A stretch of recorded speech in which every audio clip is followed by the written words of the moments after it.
could have went. Migrant. When people talking about the migrant, I say $6.4 billion. It's not really resonating. And a lot of people said that, okay, it happened, it's over, we lost the money. And Eric, you said this is going to have a devastating impact on our city. We have not seen the full course of what this did to us. I came into politics because of an 11-year-old boy that was arrested. He was absent from school a substantial number of times, and the DOE never saw him. He was arrested for a robbery two times. The long-term impact of that $6.4 billion has not materialized yet. We could have spent $400 million on community schools to handle chronic absentees. We could have spent $600 million on 2,000 guiding counselors and social workers in schools, $39 million on summer rise and extended hours for 30,000 children, $22 million on MetroCards for 75,000 summer youth employment participants. Wow. $200 million could have gone to 1,000 more police officers. He's still going. $84 million could have gone to 730 park staffs. And you see some of the other numbers. Go to our agencies. Public schools, $33 billion. 50% of what it costs to run HRA went to this crisis. 50%. The police budget is less than what we spent. The entire NYPD is only $6.2 billion. Wow. Wait a minute. Wow. Wow. That's insane. Only $2.6 billion. The impact of those programs that didn't materialize is we created more of those 11-year-old boys that I saw in that precinct, in the 88th precinct. The long-term impact of what we did to this city is you're going to see it materialize in administrations in the future. They hurt the future of New York City. And when people hear me say $6.4 billion, they may say, well, okay, it's just $1 billion here, $1 billion there. No, we didn't invest in seniors the way we should have, and young people the way we should have. We're not going after get these chronic absentee students the way we should have. The crimes that we witnessed, this impacted our city, and people don't seem to understand, why were you fighting so hard for this? Because I reflected on that 11-year-old boy that was denied, and I went into government to stop these 11-year-old boys, and I came up with a plan to do so, and the federal government made me take $6.4 billion out of providing these services that we all should be angry at what happened to our city. Wow. Wow.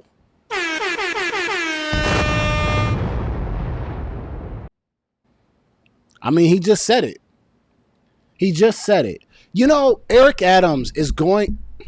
This is maybe a far-fetched statement here, right? But I think if Eric Adams is going in the direction that I think he's going to go in, which is on the straight and narrow, not be on that blue Democratic BS, get and work with the Trump administration to get rid of the migrants. He's going to go down as being one of the better mayors in these blue cities, right? For standing 10 toes down on actually working with Trump's administration to get these people out. See, he was already talking about this, but Joe Biden and his administration didn't like the fact that he was just being honest, right? He wasn't acting as if this migrant problem wasn't a problem. He was like, yo, this is going to hurt our city. This is a devastating thing. We need to get rid of them. And that was the wrong thing to do, apparently, to the Democratic agenda.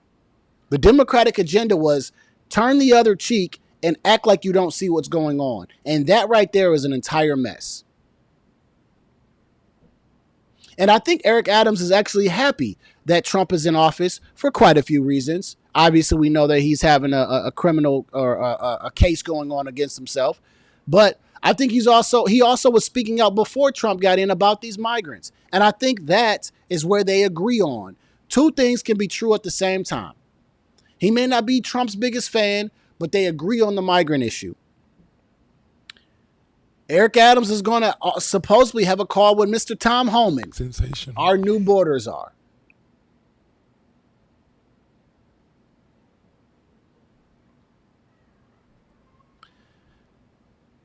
He's tired of this. $6.4 billion. He just broke down to the Democratic skulls of this is what it actually could have helped. And this is what we missed out on. But instead, we funded people that came through here illegally. And you guys want me to continue to keep them to play politics. 6.4 billion was more than what they would have given the police department, yo. Sensational. Why do we act like the migrants aren't a problem? Why did the Democrats run on the fact that, oh, you know, the borders, we're not letting in criminals. We'll fix the border, but we're not letting in criminals. It's Trump's fault. He didn't sign the border bill. Anyways, why did they do that? Because there was a reason and a purpose for them letting in all these people.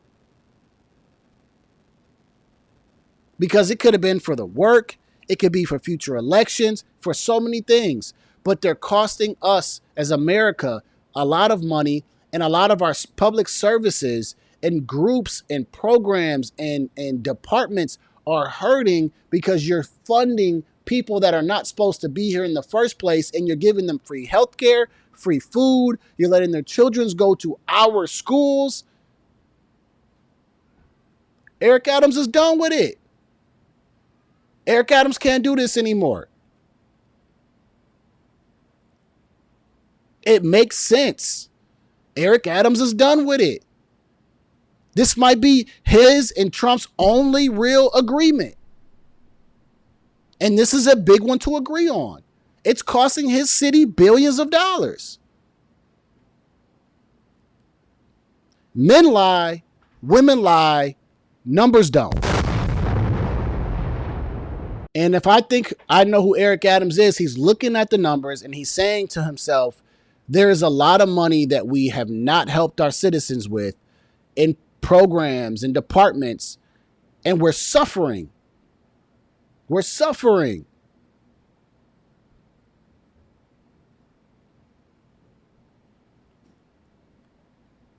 But the Democrats want to keep playing politics. The migrant problem shouldn't be a political issue. The fact is, they came here illegally. That is a fact. Let's just operate in fact and not operate in theory and aboutism. They crossed the border, which is a illegal act. It's an illegal act. Then they come here, and then some of them cause crimes. Now they have come here illegally, and they have also become criminals, and we put them back into the United States because of the policy of the Democratic Party and what the Biden administration wants to run, which is why policy is important, not personality. Shout out to Eric Adams for growing some balls and saying, hey, I don't want this issue anymore. I need them gone. And I'm ready to work with your new border czar. I want to go through the scenarios and the options on what this means so that we can prepare ourselves come January. Because here's the thing. Trump don't care. He's going to run his plan and see what Eric Adams knows. And I heard him say it in this interview. He knows that the Americans voted en masse for what Donald Trump has proposed. And he says, who am I to get in the way of what America voted for because I want to play politics? That is the truth. We all voted because we don't want migrants in our country anymore. We want a better economy. We don't want wars. We don't want to go to this woke agenda. We voted. And Democrats are still wondering how they lost the election because they don't listen. They're not paying attention. It's like, what? How did we lose the election? Because y'all still not listening. America spoke again.